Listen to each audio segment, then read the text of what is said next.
Hello, Namaskar, good morning, everyone. I am Ojas Shankar from HIS, and today I am back with some important news from the Hindu newspaper of 6th of May 2024. हम लोग देखेंगे कि इन articles की मदद से कैसे prelims में और मेंस में हम लोग अपने क्वेश्चंस को सॉल्व कर सकते हैं या अपने पॉइंट्स को क्रिएट कर सकते हैं। ठीक है, तो हमारा पहला जो आज का टॉपिक होगा इस इमेज के आसपास का है। ये जो डांसिंग इमेज आपको नजर आ रही है उसके बारे में बात करेंगे। अब ये क्या है वो मैं आप लोगों को डिस्कशन के टाइम पे बताऊं। दूसरा, राजनाथ सिंह हमारे डिफेंस मिनिस्टर सर ने कहा है कि बीजेपी प्रियम्बल को कभी नहीं बदलेगी। तो हमारे लिए प्रियम्बल इम्पोर्टेंट हो जाता है। प्रियम्बल में कौन से अमेंडमेंट्स हुए थे, कब हुए थे, प्रियम्बल का स्टेटस क्या है, इन सारी चीजों के विषय में हम लोग बात करेंगे। ओके। तीसरा टॉपिक है कि इंडियन डिफेंस यूनिवर्सिटी की डिमांड हो रही है, और आज से नहीं, बहुत टाइम से हो रही है। तो इंडियन डिफेंस यूनिवर्सिटी क्या है, इसकी जरूरत क्यों है, इन सारी चीजों पर फिर हम लोग डिस्कशन करेंगे। और रात में, सबसे लास्ट में, ये जो अक्सर वेनेजुएला में रातों को देखने को मिलता है, ये थंडर स्ट्राइक, ठीक है, इसके बारे में बात करेंगे। ये क्या होता है। ओके। तो हम लोग आज का अपना डिस्कशन स्टार्ट करते हैं।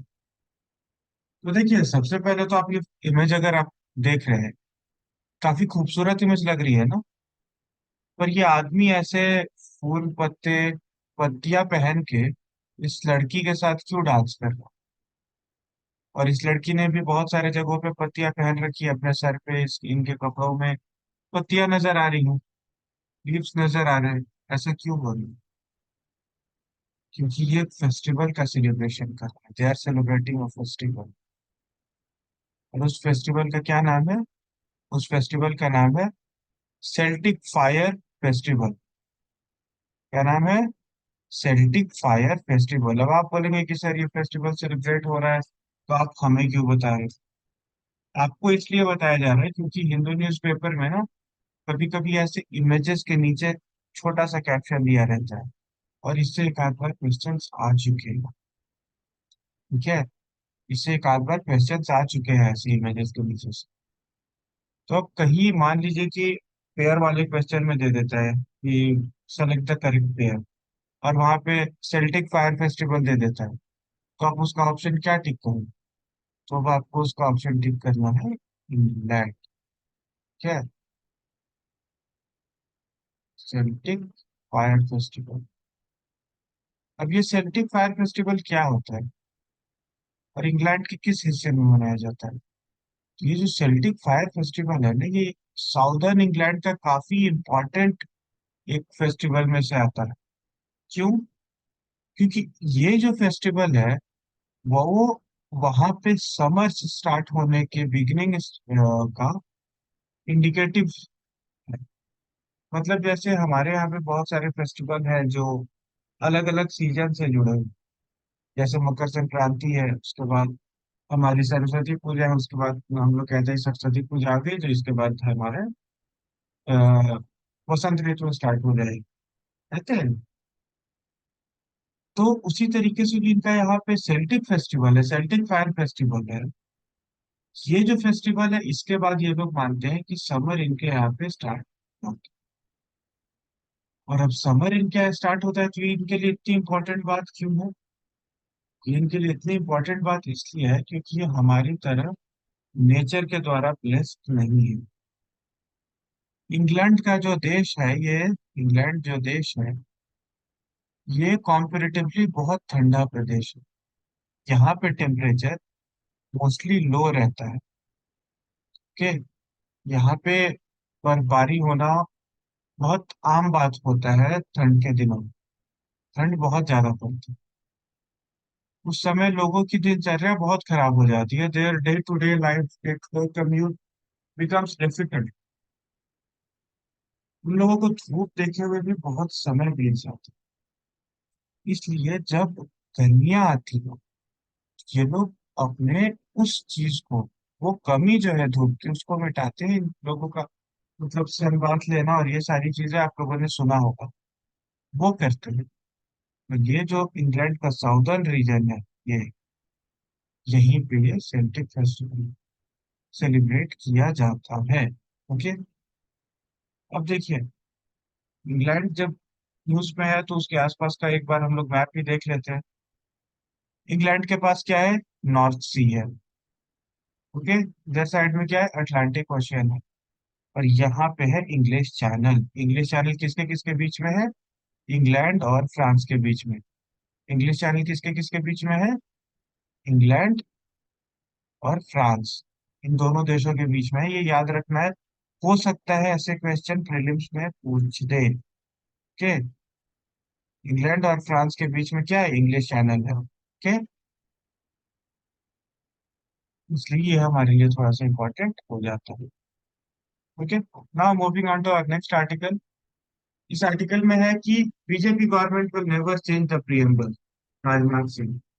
अब ये स्टेटमेंट हमारे लिए उतना इम्पोर्टेंट नहीं है, बिकॉज ये पॉलिटिकल स्टेटमेंट है, तो पॉलिटिक्स से रिलेटेड क्वेश्चन यूपीएससी नहीं पूछती, तो कभी पूछने भी नहीं जा रही। ठीक है। बट जब यहाँ एक इम्पोर्टेंट बात उठ जाती है कि चेंज द प्रीएम्बल, ये तो प्रीएम्बल इम्पोर्टेंट, ऊपर से चेंज इम्पोर्टेंट। तो प्रीएम्बल है क्या, सबसे पहले ये जानना जरूरी है। और उसमें चेंज कब हुआ था, कब नहीं हुआ था। प्रीएम्बल का स्टेटस क्या है, वो कॉन्स्टिट्यूशन का पार्ट है कि पार्ट नहीं है। इम्पोर्टेंट ये चीजें हो जाती। ओके। तो हम लोग पहले देखेंगे कि प्रीएम्बल है क्या। ये जो आपने पन्ना देखा होगा, अगर आपने एनसीईआरटी बुक्स देखी होंगी, तो ये पेज आपको बहुत जगहों पे देखने को मिला। अगर आप हमारे इंडिया का कॉन्स्टिट्यूशन देखेंगे तो ये पेज आपको बहुत सबसे पहले देखेंगे। ये क्या है? यही है हमारा प्रीएम्बल। प्रीएम्बल क्या है? In short and simple word होता है। तो प्रीएम्बल जो है वो आईडी कार्ड है हमारे कॉन्स्टिट्यूशन। जो हमारे देश का संविधान है उसका ये पहचान पत्र है। ठीक है। और क्यों ये पहचान पत्र है? कि इसलिए पहचान पत्र है क्योंकि ये जो प्रियम्बल है ये हमारे जो कॉन्स्टिट्यूशन मेकर्स थे, हमारे जो फोर फादर्स थे, इंडिया का जो कल्चर है उसको रिफ्लेक्ट करता है, उसको शो करता है कि हम लोगों ने क्या सोच के कॉन्स्टिट्यूशन बनाया है और हमारे कॉन्स्टिट्यूशन के भीतर है क्या क्या। यही चीज इस प्रियम्बल में बताई गई है। इसमें क्या बताई गई है कि we the people of India having solemnly resolve constitute India into, कि हम लोग भारत के लोग एक कॉन्स्टिट्यूशन को कॉन्स्टिट्यूट करते हैं इंडिया को, किस तरीके का? सॉवरेन। सॉवरेन मतलब जो अपना डिसीजन खुद से ले, वो किसी और देश के दबाव में ना रहे, वो किसी और देश उसको उस पर शासन ना कर रहा हो, कोई डिसीजन लेने से पहले उसको किसी और देश की ओर देखने की जरूरत ना पड़े, वो होता है सॉवरेन। दूसरा सोशलिस्ट। अब आप कहेंगे सोशलिस्ट कैसे? सोशलिस्ट जो है ये यहाँ पे कम्युनिज्म सोशलिज्म वाला सोशलिस्ट इन ट्रू सेंस नहीं है। हमारे यहाँ पे डेमोक्रेटिक सोशलिज्म। ठीक है। डेमोक्रेटिक सोशलिज्म है मतलब कि सबको बराबरी का अधिकार मिलना, सबको बराबरी की अपॉर्चुनिटी मिलनी, और लोगों को वेलफेयर स्टेट का एक कंसेप्ट समझाने के लिए यहाँ पे सोशलिस्ट वर्ड का इस्तेमाल किया। फिर सेकुलर। सेकुलर के दो मीनिंग्स हैं, एक धर्मनिरपेक्षता और एक सर्वधर्म समभाव।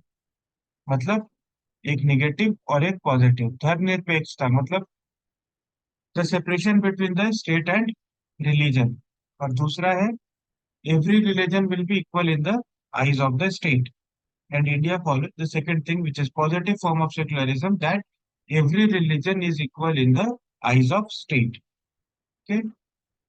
And third, democratic मतलब हमारे यहाँ लोकतंत्र है। And Republic means the head of state is elected by the people. अब हमारे यहाँ पे हेड ऑफ स्टेट कौन है? हमारे president. And the president is elected by the people indirectly through their representatives. हमारे यहाँ पे प्रेसिडेंट का इलेक्शन होता है ना, जिसमें एमपीज एमएलए वोट करते हैं। ठीक है? और ये सारी चीजें क्यों हैं? And to secure to all citizen, citizen को क्या देना है भाई? जस्टिस देना है, सोशल इकोनॉमिक और पॉलिटिकल जस्टिस। लिबर्टी देनी है थॉट्स की, एक्सप्रेशन की, बिलीफ की, फेथ की और वर्शिप की। इक्वलिटी प्रोवाइड करनी है स्टेटस और अपॉर्चुनिटी की। और फ्रेटर्निटी प्रोवाइड करनी है। कैसी? Ensuring dignity to the individual and unity and integrity of the nation. समझ रहे? कि एक इंडिविजुअल को डिग्निटी और नेशन को यूनिटी और इंटीग्रिटी प्रोवाइड करनी है। और ये कब एक्सेप्ट हुआ? था ये एक्सेप्ट हुआ था 26 डे ऑफ नवंबर 1949। 26/11/1949 उसी दिन को हमारा कॉन्स्टिट्यूशन एक्सेप्ट किया गया था, इसीलिए 26 नवंबर को हम लोग मनाते हैं अपना कॉन्स्टिट्यूशनल डे के। ये तो हो गई प्रियम्बल की बात। अब प्रियम्बल के चेंज की बात। तो चेंज से पहले हम लोग स्टेटस सुनते हैं, प्रियम्बल का स्टेटस क्या है।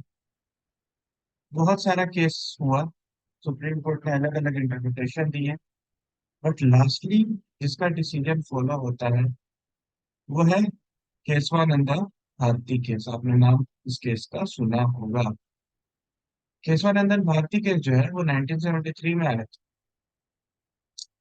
और यहाँ पे बेसिक स्ट्रक्चर को डिफाइन किया गया। बेसिक स्ट्रक्चर, बेसिक स्ट्रक्चर क्या होता है? कोई भी घर जब बनता है तो आपने सुना होगा कि घर की एक नींव पड़ती है। एक घर बनने से पहले उसकी नींव पड़ती है, उसका जो बेस होता है, उसी के बेसिस पे वो घर टिका रहता है। उसी को हम लोग बेसिक स्ट्रक्चर कहते हैं। और ये जो केशवानंदन भारती केस है उसमें सुप्रीम कोर्ट ऑफ इंडिया ने बेसिक स्ट्रक्चर डॉक्ट्रिन दिया था कि कुछ एक चीजें हैं जो भारत में बेसिक स्ट्रक्चर को फॉलो करेंगी। मतलब इंडियन कॉन्स्टिट्यूशन में कुछ चीजें जो है वो चेंज नहीं हो सकती हैं क्योंकि वो हमारा बेसिक स्ट्रक्चर है। वो यहाँ पे बताया गया था। और उसी केस में ये भी कहा गया था कि प्रियम्बल जो है वो एक पार्ट है constitution. Preamble is a part of constitution, but इसका अलग से कोई वैल्यू नहीं है। ठीक है?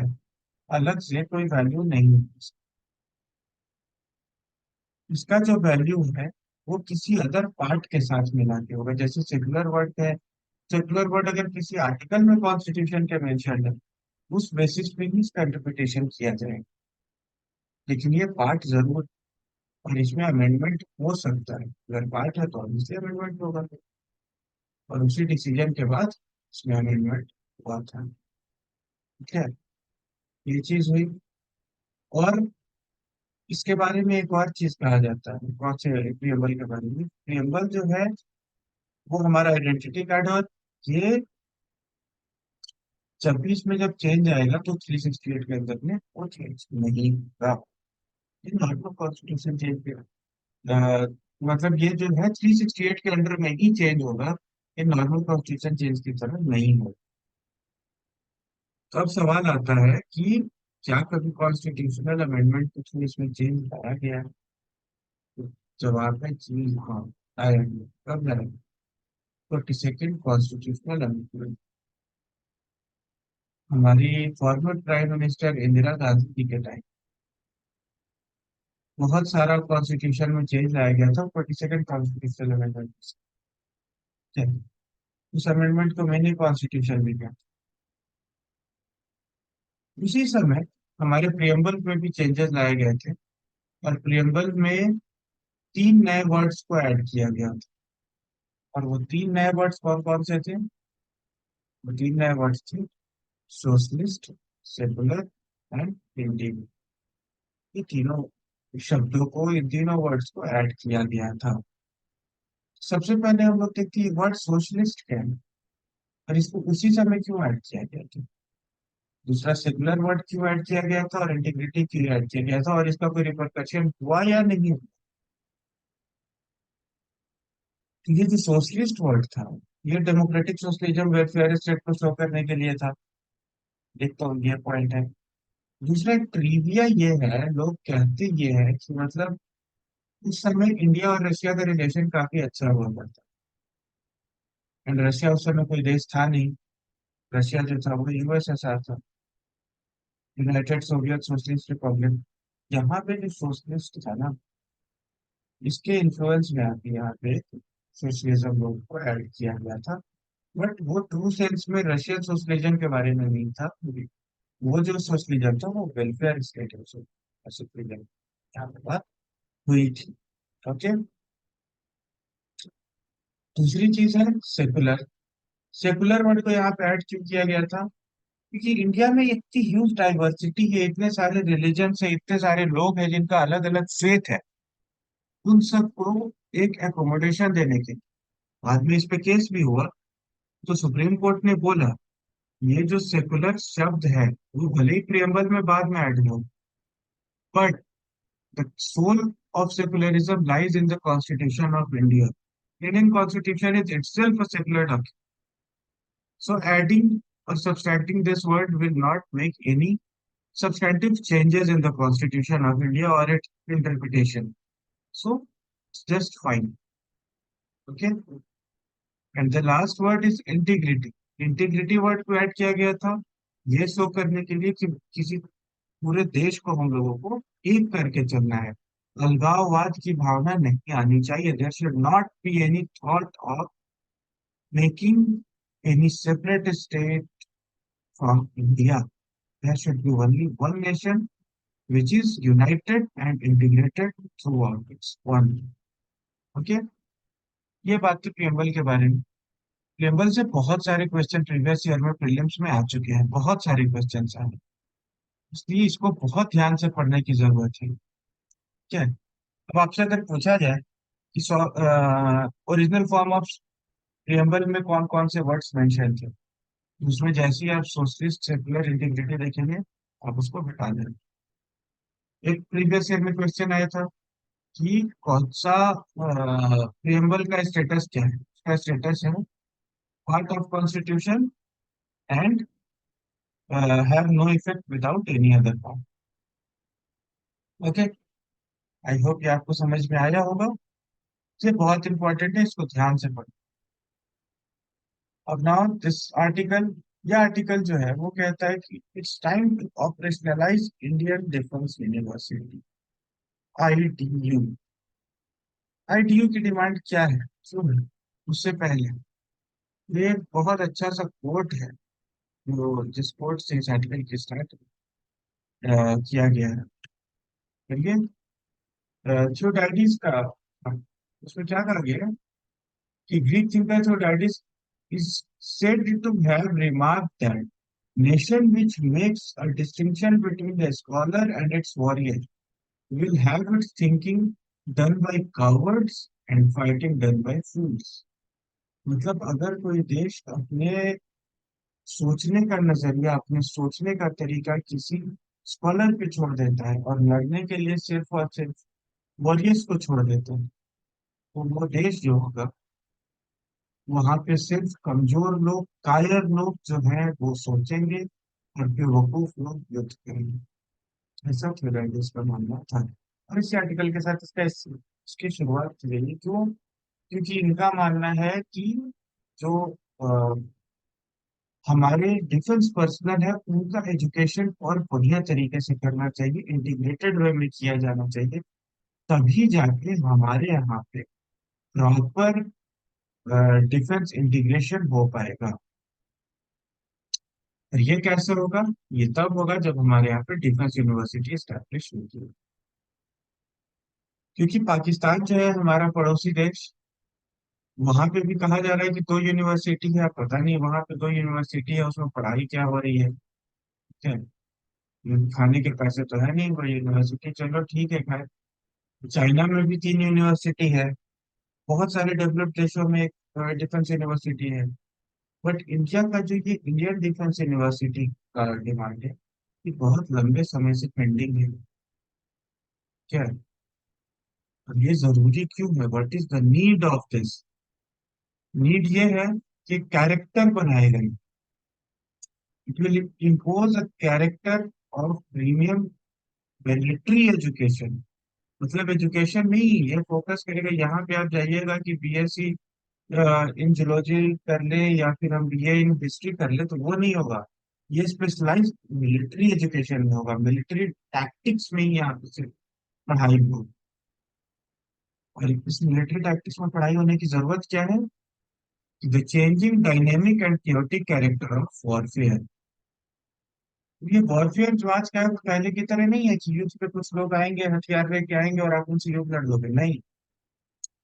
ये जो है, ये डायनेमिक लड़ाई हो चुकी है।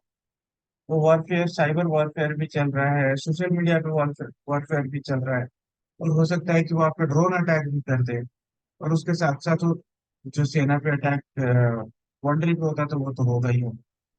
ये जो डायनेमिक नेचर आ चुका है ना, इस नेचर को टैकल करने के लिए, रैपिडली चेंजिंग सर्कमस्टांसेस को टैकल करने के लिए, जियो पॉलिटिक्स को समझाने के लिए मिलिट्री पर्सनल को कि अब चाइना पे आप अटैक करोगे तो पाकिस्तान क्या रिएक्ट करेगा, पाकिस्तान पे अटैक करोगे तो चाइना क्या करेगा, म्यांमार के साथ पॉलिटिक्स चेंज होने पे चाइना का कैसा कनेक्शन फॉर्म हो पाएगा, इन सारी चीजों को, मालदीव्स को कैसे शांत करे, चाइना के साथ उसका क्या रिलेशन है, टर्की का मालदीव्स में क्या रोल है, ये सारी चीजें समझने के लिए उन लोगों को सिर्फ मिलिट्री टैक्टिक्स, जियो पॉलिटिक्स वाली चीजें समझाई जाएंगी इस यूनिवर्सिटी।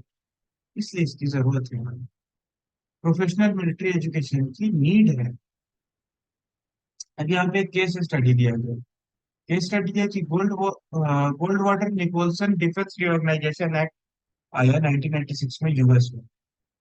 और इसके बाद यूएस में बहुत बड़े स्ट्रक्चरल चेंजेस आए वहाँ की मिलिट्री एजुकेशन।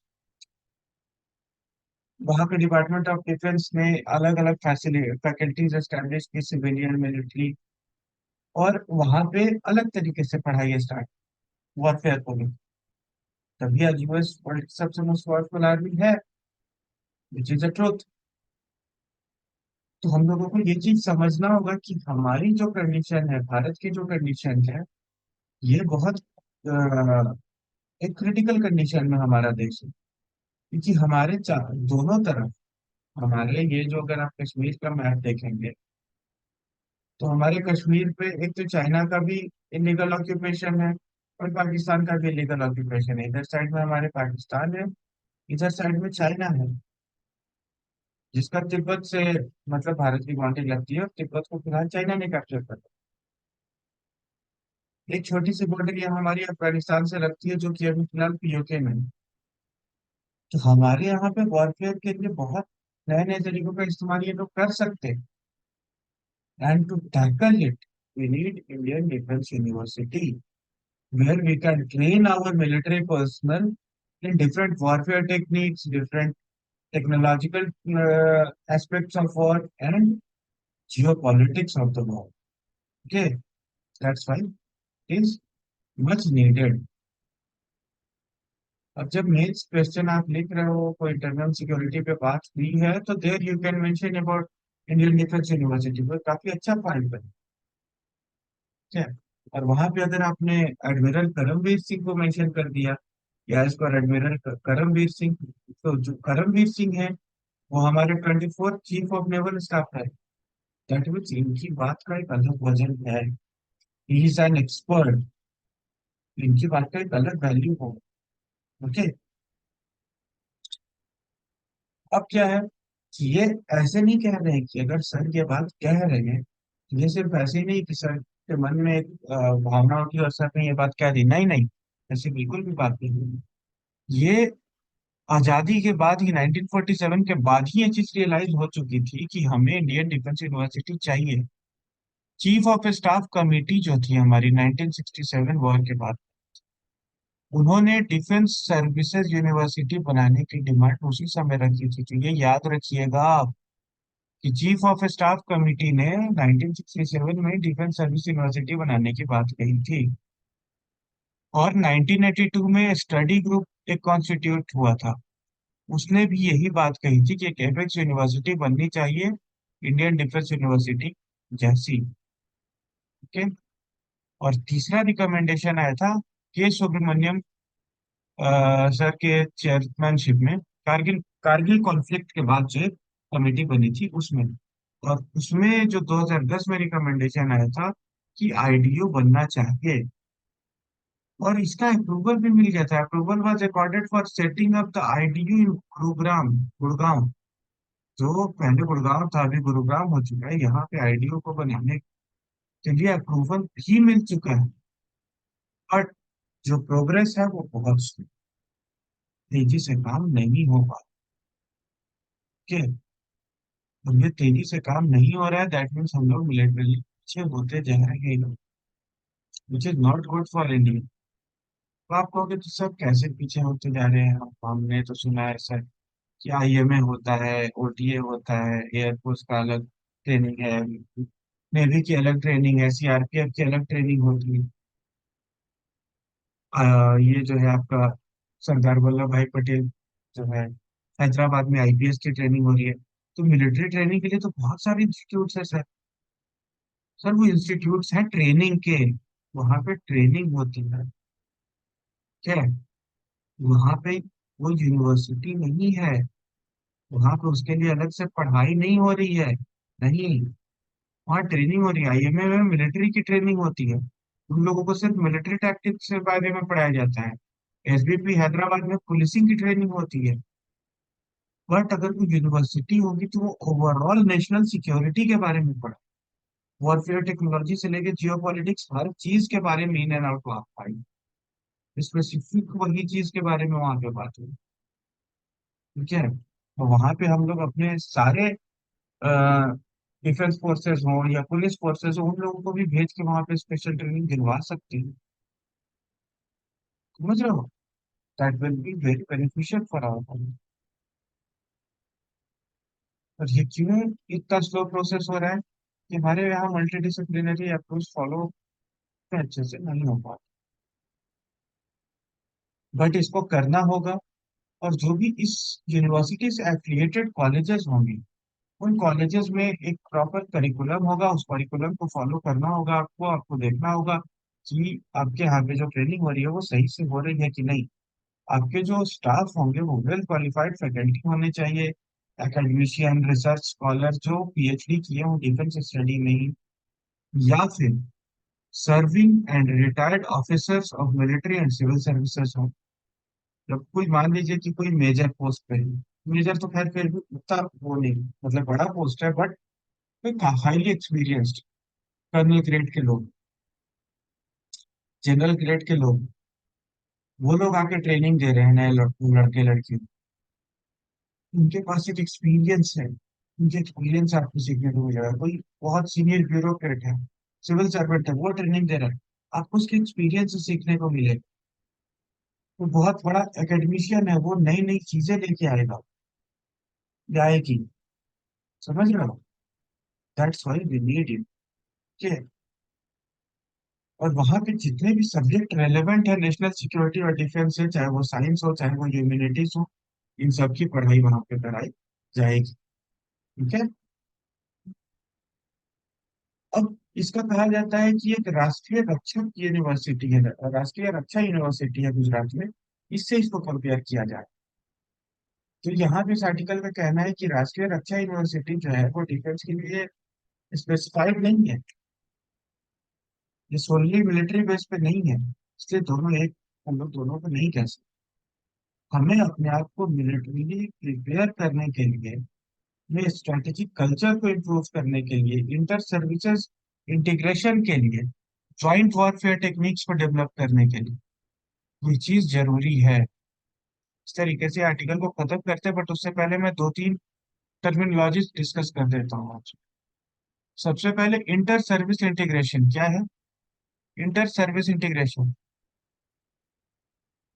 अब देखिए, कोई केस होता है, फॉर एग्जाम्पल कहीं पे युद्ध छिड़ा, तो हमारे यहाँ पे आर्मी है हमारी, ठीक है? अब आर्मी क्या है कि वो लैंड पे वर्क करती है, नेवी वाटर में वर्क करती है, और एयरफोर्स जो है वो हमारी एयर में वर्क करती है। और इन तीनों को हेड भी अलग अलग लोग कर रहे हैं, कर रहे हैं। अब इनका वो अलग बात है कि एक सीडीएस की पोस्ट हमारे यहाँ पे है, बट इन तीनों फोर्सेस में आपसी कोऑर्डिनेशन की कमी है, लेस कोऑर्डिनेशन। इन तीनों में अब कहीं पे अगर तीनों की साथ में जरूरत पड़ गई तो इसको अलग चेन ऑफ कमांड से सारी चीजों का डिसीजन लेना पड़ेगा, नेवी को अलग लेना पड़ेगा, एयरफोर्स को अलग पूछना पड़ेगा। और इनका इंटीग्रेशन भी नहीं हो पाएगा क्योंकि तीनों के सोचने का तरीका भी अलग हो। इसलिए ऐसा हो कि तीनों सर्विस में एक इंटीग्रेशन हो, एक ब्रदरहुड हो, भाईचारा हो। क्या, और कहीं पे अगर ज्वाइंट वॉरफेयर की जरूरत पड़ गई तो वहां पे ये तीनों साथ में मिलकर ज्वाइंट वॉरफेयर भी कर ले, कोई दिक्कत ना आए। समझ रहे हैं? जैसे हमारे यहाँ पे अभी ट्राई कमांड का फॉर्मेशन भी हुआ था, कहाँ पे हुआ है ये आप बताएंगे, जहाँ की तीनों सेनाएं वहां पे एक साथ स्टैब्लिश्ड हैं और वहां पे वो तीनों एक साथ लड़ सकती हैं। ये कहाँ हुआ है, कैसे हुआ है, ये आप लोग मुझे बताएंगे। ओके, इसलिए इस यूनिवर्सिटी की जरूरत है। क्या, इस तरीके से आर्टिकल हमारा ओवर होता है, काफी इंपॉर्टेंट आर्टिकल था अगर हम लोग इंटरनल सिक्योरिटी मेंस के पर्सपेक्टिव से देखें तो।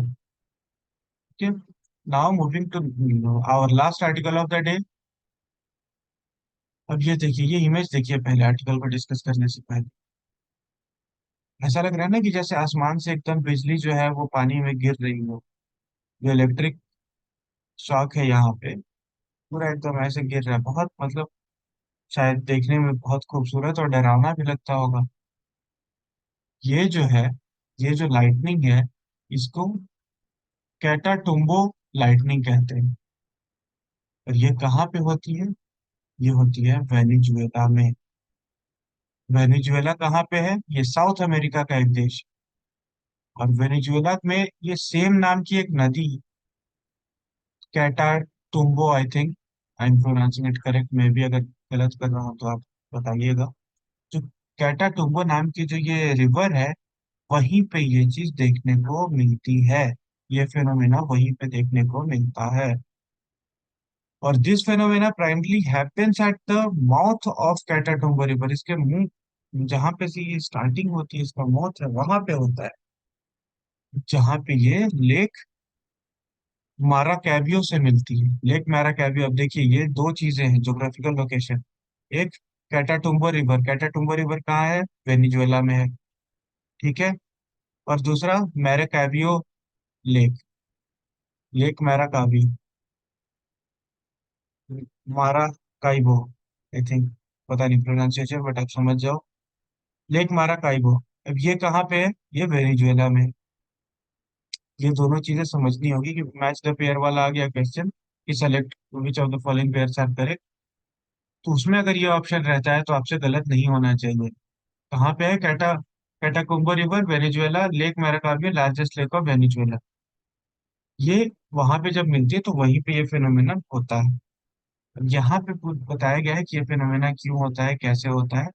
वो आपके लिए इंपॉर्टेंट नहीं है, इतना कोई नहीं पूछने जा रहा है आपसे। ये प्रीलिम्स प्रोस्पेक्टिव पे अगर आएगा भी तो आएगा। ठीक है। ये कितने दिनों तक होता है? तो ऑलमोस्ट 160 नाइट्स में ये, साल में 160 रातों की ये चीज होती है।